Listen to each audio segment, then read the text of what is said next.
أزمة بحث الفنانين عن الشغل بقت ظاهرة واضحة في الوسط الفني، وبتظهر أكتر مع تصريحات اللي بيقولها نجوم كتير في لقاءاتهم الإعلامية.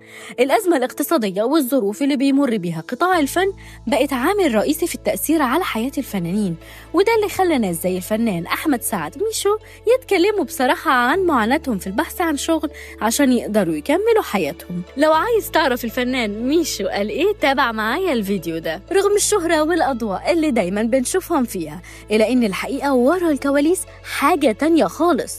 الموضوع ما بقاش مجرد قلة أعمال فنية، لكن وصل لمرحلة إن في فنانين مش لاقيين مصدر دخل يقدروا يعيشوا منه هم وأسرتهم. اللي قاله الفنان أحمد سعد ميشو في حواره مع مروة صبري في برنامج قعدة ستات على قناة ألف اليوم بيوضح قد إيه هو وزوجته رحاب حسين بيعانوا من مشاكل كبيرة عشان يلاقوا شغل. ميشو قال إنه اضطر يشتغل موديل لبراند ملابس مقاسات كبيرة، ورغم إنه مش كان حابب الشغل ده لكنه كان بيعمله علشان لازم يتصرف بأي طريقة. وقال إنه لما عمل عملية تكميم البراند ده غيره بموديل تاني، وده كان موقف محبط ليه.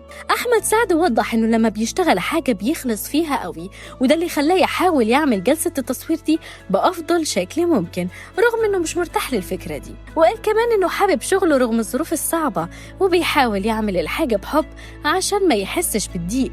وأضاف إنه في ناس نصحته إنه يطلع لايف على تيك توك عشان ممكن يحقق شهرة أكتر ويكسب منها، لكن هو ما بيحبش الفكرة دي خالص. هو مش قادر يتخيل نفسه قدام الكاميرا بيتكلم مع الناس بالطريقة دي طول الوقت، ومش شايف نفسه فيها. أما بخصوص الأعمال اللي بتتعرض عليه، قال ميشو إنها بتيجي على فترات ومش بتكفي إنه يعيش هو وأسرته. الأجر اللي بياخده مش بيقدر يغطي مصاريف الحياة اليومية اللي بقت غالية جدا. بيقول إن اللي بياخده دلوقتي مش زي اللي كان بياخده قبل كده، وأسعار الحاجات بقت أغلى بكتير. في النهاية أحمد سعد أكد إن الشغل بالنسبة له مش بس مصدر للفلوس، لكنه جزء من حياته. وقال كمان إن الشغل بيخليه يحس بقيمته، وده بيبان لما بيشتغل في لوكيشن 24 ساعة من غير ما يحس بتعب.